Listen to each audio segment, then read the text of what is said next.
BBC has live coverage of Wales v Germany and Northern Ireland against Spain. Press red now for those. While here on BBC One, if your heart can take it, England's last chance.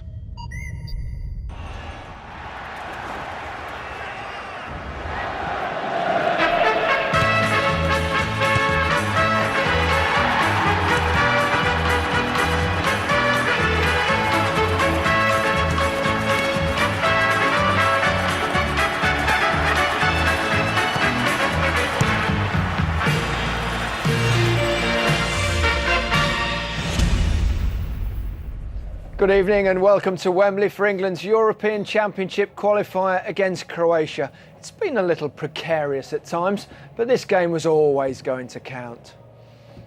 We're looking for an English performance, a performance of pride, passion, attitude, character. That glaring chance fell to me and it should have been taken. It's got real here for Steve McLaren for the first time. Croatia have never lost a home qualifier. Robinson is beaten!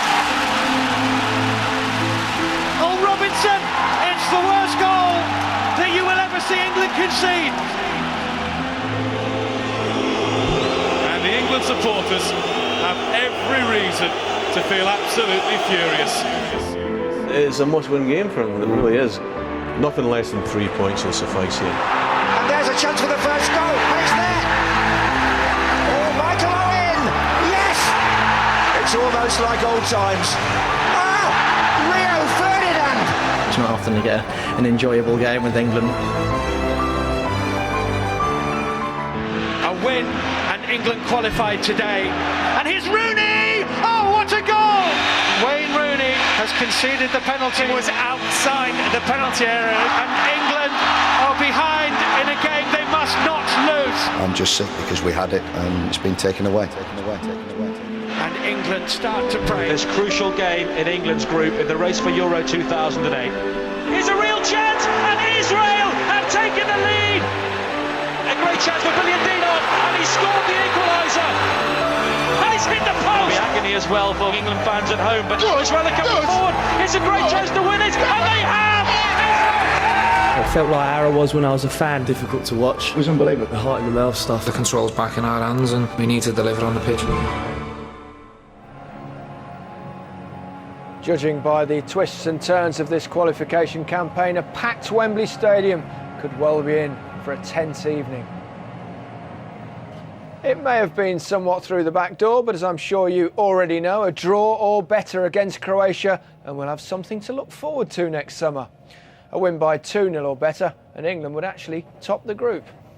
Here to offer words of comfort, or possibly not, Alan Hansen, Alan Shearer and Ian Wright. That was an excruciating watch, Israel-Russia. It was an amazing game because obviously Israel scored first, the Russians equalised, and the Russians were in total control of that match and England were praying for a draw. Then, I mean, you can see the clock here, it's 89 minutes and 17 seconds and you think this is in, it's all over, hits the post, goes wide, and then look at the clock again, about 30 seconds later, the ball whizzes at 90 minutes and 6 seconds, it whizzes across the goal. That could have gone in. The Israelis got the pitch and score, and it gives England a lifeline. England have got that reprieve, Alan. The important thing is to make the most of the slice of luck when you get it. Being given a chance, now you've got to take it, and that's vitally important. And anyone that's ever heard any player in football say the dividing line between success and failure is so small, that's what we mean. The width of a post is so small, because if that had gone in, different story. But, as I said, we've got a chance, we've got to take it. The pitch out there is pretty awful with all the rain we've had, but it should be a great evening. I'm very confident tonight. Ian, how have England got to go about this game tonight? Well, I think we've got to be positive. Everybody's talking about the one up front and, you know, trying to support him while we're playing defensively. I don't think we are. I think we've got players who have been given the licence to go and attack and support Peter Crouch as much as they can. And I think if they do that, I think that it won't be a problem. I think we'll get many players up in their box. A draw would suffice, but you don't want to play for a draw. You don't want to have it 10, 15 minutes to go where it's 0-0 and everybody gets on edge. I think, like Ian said, you've got to be positive. Go and finish them off. I mean, England, all right, they're without Rooney and Owen, but they've still got enough firepower there to finish the Croatians off. Well, Alan, of course, mentioned the state of the surface just a few minutes ago. It's been raining in London over the last hour or so, and you can see that the pitch is pretty waterlogged. I don't know whether the game's in danger of being called off. Perhaps they should call it off and call it a draw. We all go home early.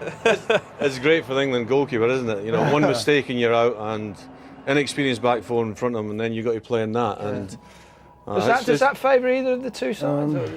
I don't think it does. I think you've just got to get out there and give it what you've got. And you're loving it as a forward. As a centre forward, you're in there. You're trying to pick up the pieces off both goalkeepers. It'll be a tricky night for them. Well, yeah, that's right. It's a defender's nightmare. Yeah. You know, the ball skidding about there, easy to make a mistake for centre backs or the goalkeeper. That's what you get when you let that American football on your surface. Exactly. All the pitches we got as well. This, of course, is not a unique situation for England. Qualification almost invariably comes down to the final group game.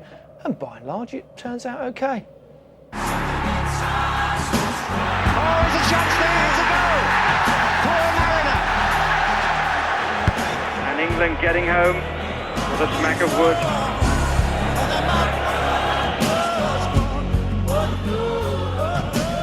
Lineker! Oh yes! It's there for England!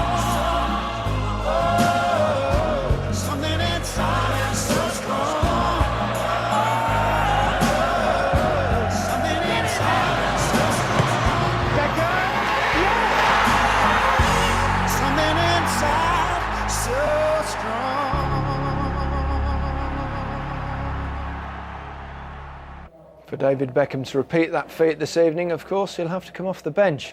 At this stage, it's very important for us not to be complacent, so we should probably remind you that there was one famous occasion here at Wembley where it went a bit Pete Tong. Win or bust. The atmosphere here at Wembley, arguably more gripping than at the 1966 World Cup final. Curry, Shannon,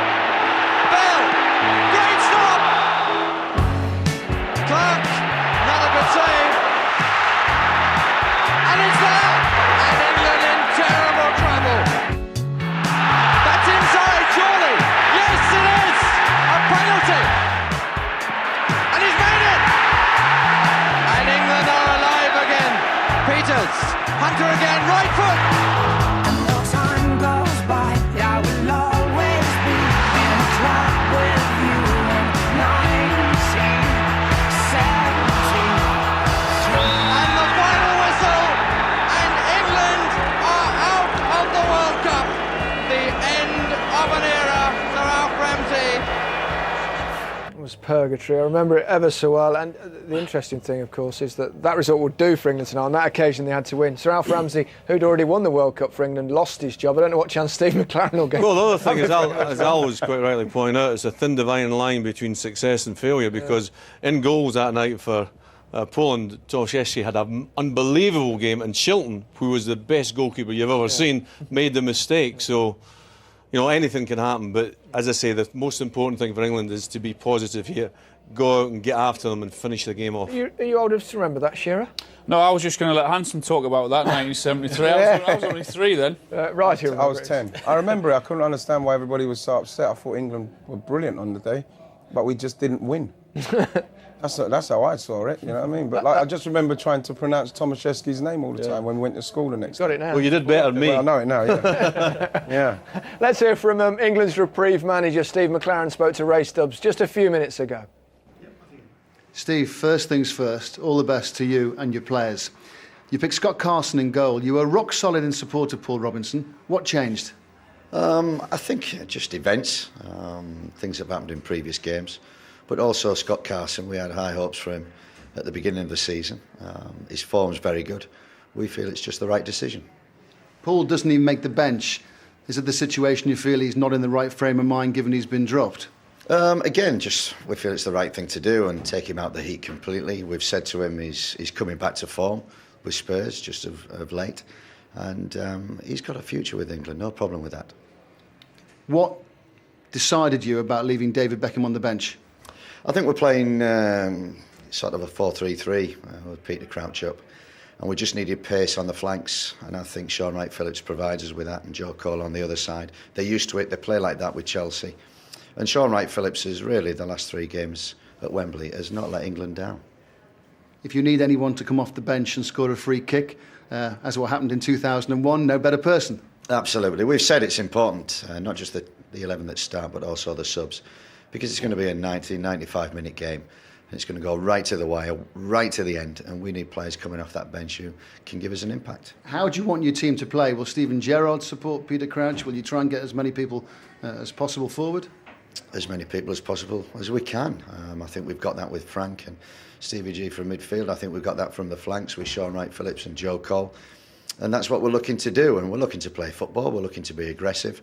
We're looking to take the game to Croatia. We're looking to play in their half, high tempo, get about them. You've seen the conditions. They're going to be difficult. And so they're going to be tiring and sapping. So subs are going to be very, very important. How do you describe the mood? Surely there must be a few nerves around. Yeah, I think it's steely resolve. I think it's they know they've got the opportunity. They know there's no excuses now. We have to go out, cross that white line, do the job, make sure we qualify. You're about to give the most important team talk of your career. What will be at the heart of what you say? I think attitude and whatever it takes to win. And the game's over 95 minutes. And we've got the will, we've got the energy, we've got the fitness. We've got to make that count. All the very best to you. Good luck. Thanks very much. Cheers. This is the team that Steve McLaren has selected this evening, whether it be a 4-3-3 as he described it or a 4-5-1. I guess events throughout the night we'll see. What do you think, Alan? Well, it can be very flexible. You know, you've got Crouch up there as the isolated front man, but the most important thing about that is getting people to support him. You've got 4 attacking midfield players there, with Barry just sitting in the hole protecting the back 4. Now, I've seen Gerrard play just off Crouch a number of times at Anfield, and he does it very, very well. So the most important thing is getting the balance between defence and attack with that selection. One or two big decisions he's had to make, Alan. The Scott Carson one, he's left out Robinson. Yeah. Would you go along with that? I really would. I mean, I don't think it's the end for Paul Robinson by any means. I still think he's a very, very good goalkeeper, but he's having a bad time, and there's no hiding, getting away from that. He's made mistakes that have cost England goals and cost England games, and I think it's the right decision to take him out of the firing line. He had a choice between Carson and David James, and although he didn't have a great amount to do in his debut against Austria, what he had to do, he'd done very well. So, I mean, what a huge night for him. What a huge night. It's just tricky conditions as well, Ian. Well, it's a brave decision, but managers have to make them. It is a brave decision, and it was one that I couldn't see. I didn't see it coming, especially in such a big game. You take Sol Campbell out of that equation, you're looking at a very inexperienced back 4, a very important department for England tonight. So, you know, he must have so much confidence in Scott Carson. You know, the way you see him, even just diving about there, he looks like he's up for it. So, you know what I mean? Good luck to him. If he comes through this test in this big game and does well, then, you know, we're looking maybe at a new number 1 for a while. You sniggered a bit, Hansen. You think it's a bit tricky for him tonight? Well, I just think the conditions are abysmal for a goalkeeper in a game of this magnitude, and it's, like Al said, it's a massive test for the boy. 22 years of age, you know, one mistake and you're out the European Championships, but the other thing is that, you know, he could become a hero. Exactly. You'd still be saying the same thing about Paul Robinson if he was playing. The conditions, what a nightmare for him tonight. He can't afford to make any mistakes. It's in front of him, as you both pointed out, and have the experience of Sol Campbell. Yeah, it's been a terrific campaign for England over a number of years, and he'll be needed tonight. He's a huge player, and he's... he is huge, he's massive. I mean, he's 6 feet away. Ferdinand and Terry are out, and when he's came and he's done a great job, and I don't think he'll let anyone down. He's an experienced campaigner, as Wrighty said before. He's certainly the most experienced in that back 4, and he'll be well needed tonight. I think he's had a great season at Portsmouth as well. You know, vastly experienced. Against the Russians, I thought he was absolutely magnificent. This is a header under pressure. Brilliant. Again, time and time, he just reads it, comes across here. We circle him there. It's just brilliant reading the game to get across there. And every time you see him play, it's the interceptions, time to perfection. That was in a vital area, because if he gets that wrong, it's a penalty kick. And then positionally, the last one coming up, is he gets in a great position here. He knows exactly where the opposition are, and the ball is fantastic. But he's had a great, as I say, it's a great season. The common denominator in every one of those clips is that they're defending deep. Yeah, there's Peter Crouch there. My one concern about this